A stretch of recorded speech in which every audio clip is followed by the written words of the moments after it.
managed to evade the police longer than anyone else. The guy whose tag was REVS. REVS accomplished one of the most extensive and sustained graffiti projects of all time. He didn't just bomb as many walls as he could. He didn't just write his name. He wrote his entire autobiography on New York City itself, on the walls of the subway tunnels. Down there, between the stations, he would paint a swath of wall white, say 4 feet by 10.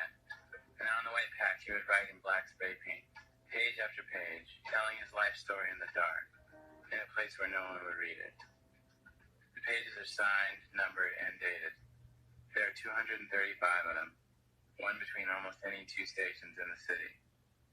I've seen a few dozen, and they are quite moving and impressive. Even Lieutenant Mona thought they were interesting.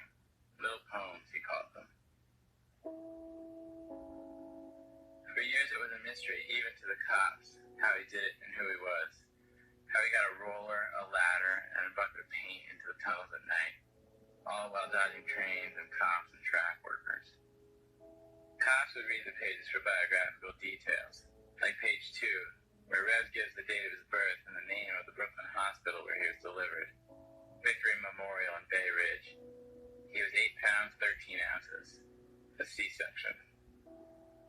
This went on for years, the vandal squad chasing him the whole time. Finally, he was caught in the act, arrested, charged, and convicted. Not only with graffiti and trespassing, but also possession of stolen property, which he was wearing. A stolen subway worker's uniform.